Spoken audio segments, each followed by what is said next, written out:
Sizning turmush ijodingiz bizning uchun o'rinli.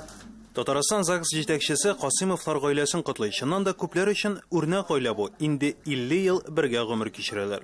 Моның сире нидә? Бер-береңне аңлашып торырга кирәк инде. Бер-береңне яратып, семьяңны, балаларыңны, внукларыңны, особенно яратам менә внукларым да тоже. Бик яхшы балалар, минем әле икенче кыз да бар, аның да уже.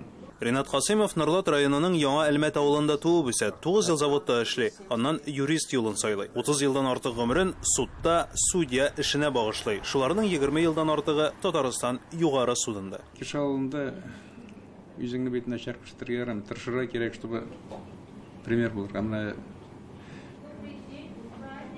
тормышта безгә шулай, безнең белән бар да беркем белән дә конфликтка килгәнебез булмады.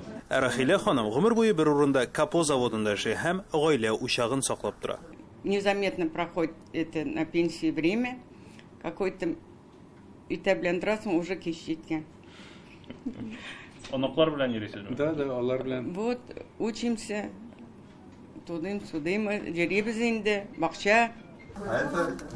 Бу нәселдә ике гаиләне кытладылар. Рәшит Байбиков Ринат әфәнденең кияүе. Рәшит белән Лилия гаиләсе дә 30 ел бергә гомер кичерә. 30 ел 30 ай кебек кенә, наверное. Сизелми дә үтә. Балалар да шундый тиз үсә.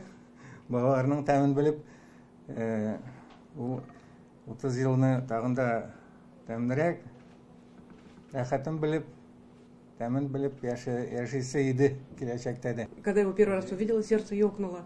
Потом, когда мы встретились, уже какие-то чувства, какое-то тепло. И ты понимаешь, что да, это он. Әйтергә кирәк, Рәшит әфәнде Россия һәм Татарстанның атказанган табибы. Балалар республика клиник хастаханәсендә урология бүлеген җитәкли. Тормыш иптәше Лилия дә шушы тармакта эшли. Табиблар өчен гаиләгә вакыт калмый диярсең, ләкин Байбиковлар өчен ул беренче урында тора. Образцово-показательный гаиләләр үрнәк алып, үземнең әти-әниләр шулай яшәделәр. Менә тормыш иптәшемнең әти-әниләренең менә бүген зур юбилейлары. Алар үрнәге белән яшибез. Айза Шаймарданов, Татарлар, Казан.